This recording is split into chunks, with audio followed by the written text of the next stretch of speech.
Good morning, happy Friday, and welcome to my channel. If you are new here, then hello, my name is Maddie and I'm a science fiction fantasy author detailing my writing journey on this channel.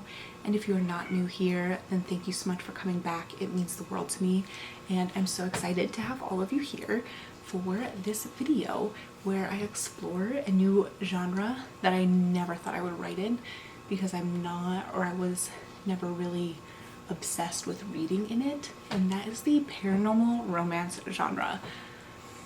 Specifically with vampires, I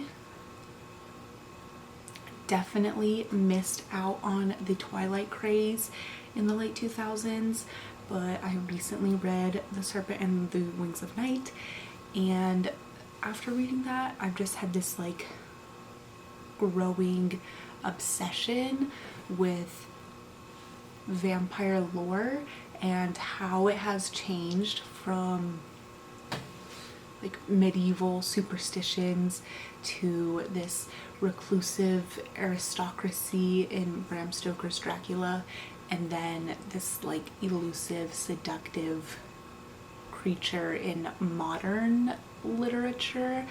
So I'm just kind of really obsessed with how the lore of vampires reflects the society and culture that we live in, and I think that's really interesting, and I just wanted to like dive into that, especially I think vampires can really reflect our current day capitalist society in a really interesting way. So that's really what I want to explore with this story, and I just like when people fall in love, so it has to have romance, obviously. Yeah, in this video we are going to dive into the evolution of vampire lore, what my story is going to be about, and I am planning to release this through Kindle Vella just because I think it will work well as a serialized story, and I think it is a good opportunity to take advantage of. If there are opportunities, I don't want to close myself off to them, and I want to allow myself to take advantage of those. And then I'm also going to build a story Bible in Notion, which I haven't done yet, but I use Notion to like plan my life out and plan content and things like that, so I think it would be a great space to hold a story Bible. I do a lot of planning in Scrivener, but I want to have just kind of a more brainstormy space as well, and Scrivener doesn't really have that. Then we're going to write the first few chapters so I can get them on to Vella, and yeah, that will just kind of be this week's video. So if you would like to follow along on this fun journey that I am just like so excited to dive into and explore this new facet of what I enjoy writing, and just kind of building something that is released on a weekly or most likely bi-weekly basis rather than this full novel here that is still being edited and is a just real piece of work. I love it, but yeah, it's driving me crazy right now. So let's just dive into it. I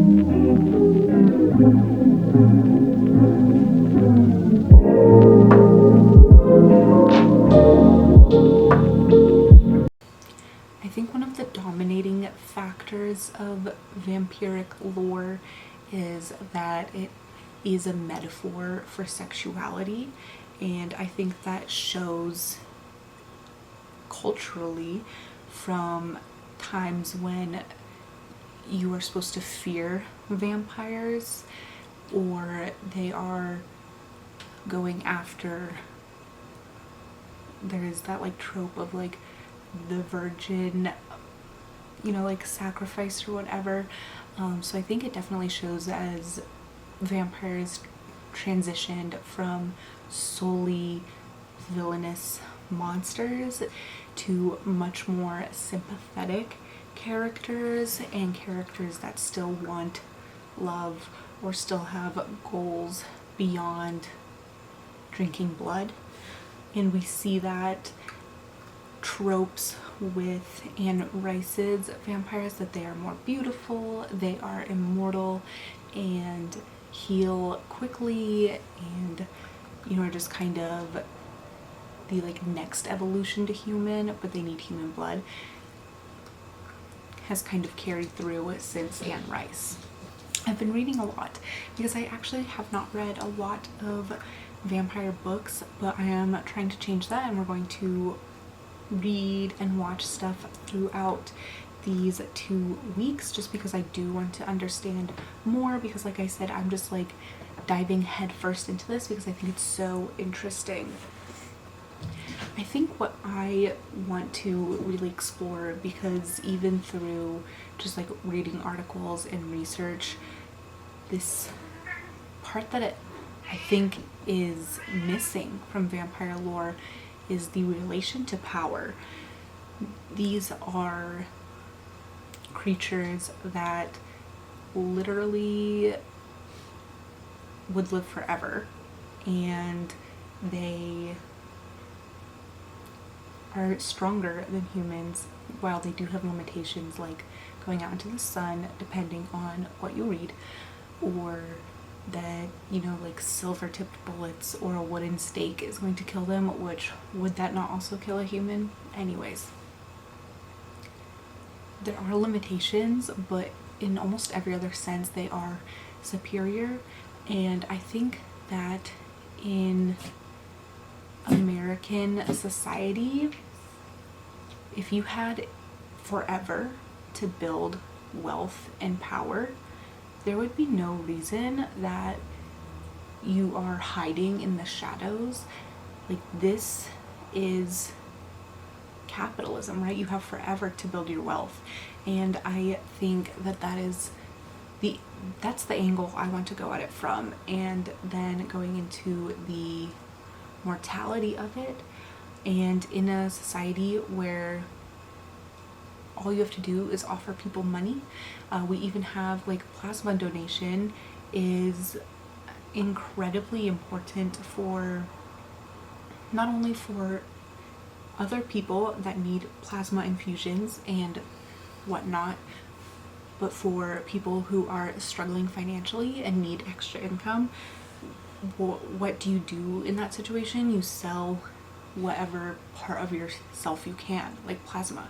So if there were vampires, all they would have to do is pay for the blood. And I think that is so interesting, and definitely shows this divide between wealth and poverty, and that can be explored through literature. And that is really where I want to explore it, because it's modern vampire literature, as far as I can tell, definitely has vampires sticking to the fringes and shadows of society and trying to hide themselves or overcome their limitations or things like that.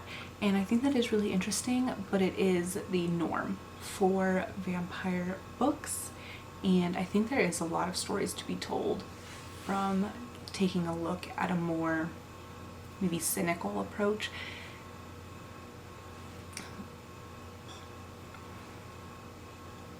I also think it's kind of beautiful that humans, even if we believe you are undead and like your life essence is taken away, we still believe like we would have passion and a desire for humanity. I just think that's kind of really beautiful, and I also want to explore that what does it mean to still be human even if you are no longer technically human.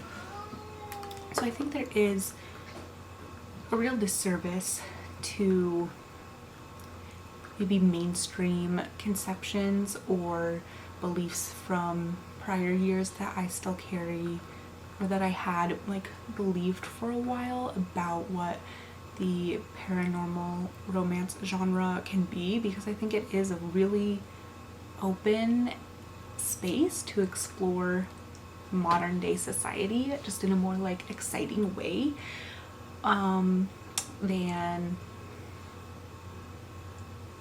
literary fiction, which is not to say that literary fiction is not exciting, but this is just like has some extra sprinkles of excitement.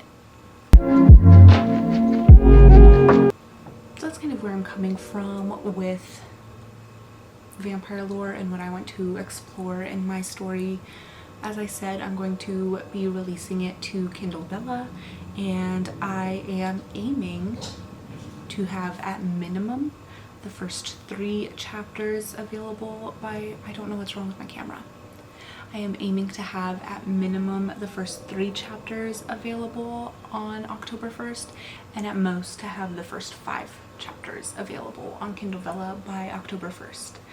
I have decided to call it Blood Donor because I do think that if there were vampires in our society, that they would be incredibly wealthy beyond all reason, since they have had centuries to build and accumulate their wealth. And we have seen we have seen mostly men build unimaginable wealth over the course of decades, or in just like 1 or 2 family generations. And we have also seen this generational wealth with the boom of the industrial era in the 20s and carrying those family lines and that wealth down the line to where we are now, where we have people that are born into wealth that 99% of people could only imagine. So yes, in this world, vampires have had like 300 years to build unimaginable wealth and control the country, really, because what hope is there for the rest of us if you only have 70 years to try and accomplish something when other people have had triple that? And a very profitable industry is the blood donation industry. I think that if we were in a pseudo modern day era, vampires, they wouldn't really be allowed to like bite everybody at random, because there is like a structured society, and I think people enjoy structure to a certain extent. So pretty much blood donation sites are kind of like plasma donation sites, where they just like take out the blood and then send you on your way with your little check or whatever.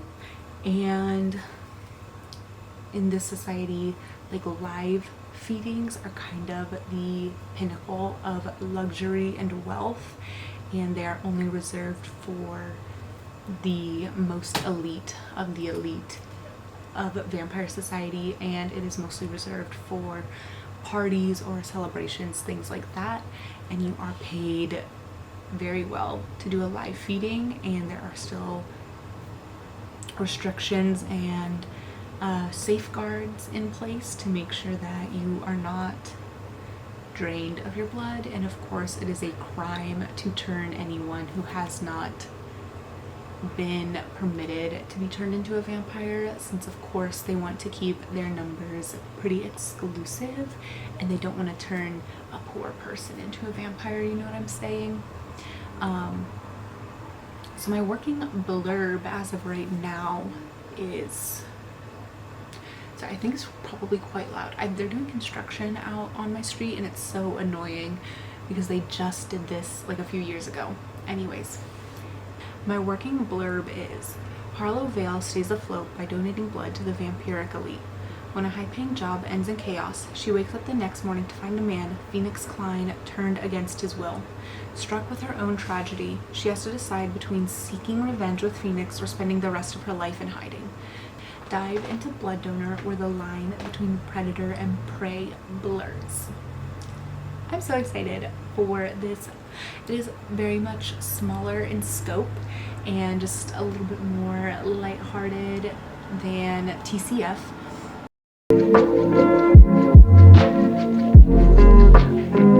Hello, we are in the Story Bible process for Blood Donor. I am not by nature someone who writes everything down. I am definitely one of those people who is like, I'll remember this, it's in my head, I'll remember, and I don't remember. So I have started building one for this Cruel Fate, and the one for this Cruel Fate is definitely a lot more extensive than what I need for Blood Donor, since this is an entirely new world, a lot more political and things like that. So definitely need a lot more in that one, but it was a good basis to make a story Bible for Blood Donor. So I started with just kind of the overarching things that I wanted to put into it. So I have a page for the overview and concept, plot, world, characters, and miscellaneous. In overview, I have kind of just a general, very broad description of the story, the genre, things like that. And then I have sub pages for themes and symbolism, inspiration and references. So this is a place that I can put visual references, or probably just linking it to the Pinterest board I have, since that's a little bit easier, comp titles, things like that. And then any research notes, which for this one I will definitely be using. And then I have plot, and in here I'm just going to put in my Save the Cat beat sheet, which I do have in Scrivener right now, but since I am doing the final drafts in Word, it'll be nice to have it on Notion as well, which I guess I should pause. I'm doing this entire Story Bible in Notion. I cannot speak highly enough of Notion. It is so nice. You can have subpages and subpages and subpages, which is one of the great things about Story Bibles, because it's nice to have it organized but easy to find as well. And I really like it. I use it to plan out my personal life, so using it now for writing is a really easy transition. So after plot I have world, and I have that separated into two sub-genres for the physical world, where I'll talk about cities or buildings or settings that are really important and being able to describe them, as well as cultural aspects or lore. So this is where I can put kind of the technology, especially for Blood Donor, the vampire lore, things like that. So this one is really important, even though it is pretty broad. And the final one that I have is characters. So this is kind of a place to put all the named characters, where I can just name all the characters and give them each their own page. And any smaller characters, I'll probably just have a miscellaneous or side character page that I can kind of list them out in their basic attributes, since I don't really need to go as in-depth as I do for main characters. And the final part is miscellaneous. So that is where I just have a glossary terminology for any phrases. I have one Latin phrase that is going to be pretty important, so I'll put that in here, as well as any book specific terminology, anything else like that, as well as a style guide. It's always good to know to make sure that you are keeping everything consistent. I got a style guide with all the editing notes for the Cruel Fate, and I did not realize before how important it was to have, and it just kind of keeps everything uniform and working the same.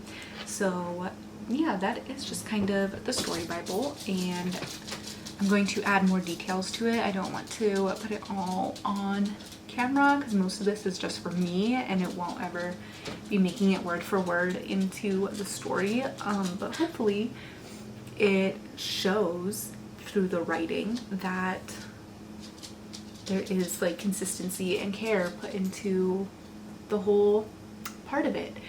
But yeah, that's all I have, and then we're just going to write the first chapter and submit it to the Vella site, which I'm super excited for.